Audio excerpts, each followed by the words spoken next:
बंजारा समाजाची बहुउद्देशीय संस्था जी कल्याणला आम्ही स्थापन केली, रजिस्ट्रेशन नंबर आम्हाला प्राप्त झालेला आहे.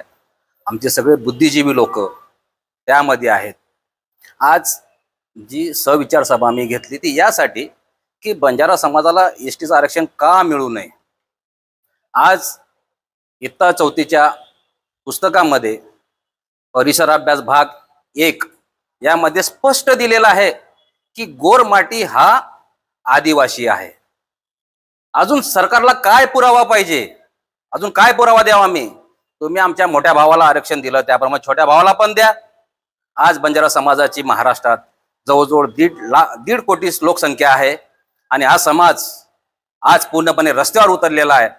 आम्ही हक्काची लढाई लढतोय, सर्व नॉर्म्स मध्ये आम्ही बसतोय, सगळ्या अटी व शर्ती मध्ये आम्ही पूर्ण मोडतोय, तरी आम्हाला आरक्षण का नाही? तर आम्हाला आरक्षण मिळाला पाहिजे. यासाठी आज तरुणापासून तर सगळ्या वयोवृद्धापर्यंत सगळे आक्रमक झालेले. कारण की प्रत्येकाला वाटते की माझ्या मुलाला नोकरी मिळावी, माझ्या मुलाला आरक्षण मिळालं तर आमचा आज बंजारा समाजाचा विद्यार्थी IAS IPS सहज होऊ शकतो. आज आम्हाला 160-170 मार्क्स मिळून सुद्धा आमचा विद्यार्थी त्यामध्ये येऊ शकत नाही. आणि ज्याला 60 मार्क असेल, 70 मार्क्स असेल, तो आज सरळ सेवेमध्ये सरळ पुढे जातोय. आणि बंजारा समाजाची बोली भाषा एक, चालीरीती एक, म्हणजे ज्या संस्कृती आहेत आदिवासीच्या जन्म मृत्यूपासून तर सगळंच या सगळ्या चालीरीती ह्या बंजारा समाजाचा. आणि बंजारा समाज आज पूर्णपणे पेटून उठलेला आहे.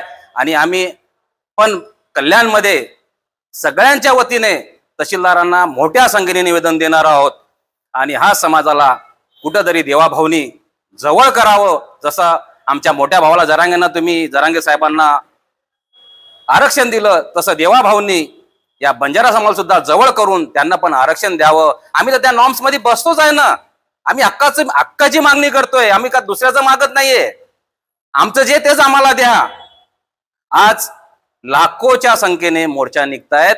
बंजारा समाज हा पूर्णपणे पेटून उठलेला आहे आणि आरक्षण घेतल्याशिवाय आम्ही राहणार नाही. उठ बंजारा जागा हो, ST आरक्षणाचा धागा हो, हे आम्ही केल्याशिवाय राहणार नाही. आणि लवकरात लवकर आम्ही तहसीलदारांना मोठ्या संख्येने, हजारोच्या संख्येने कल्याणमध्ये निवेदन देऊ, अशी ग्वाही मी आमच्या सर्वांच्या वतीने आपल्याला देत आहे.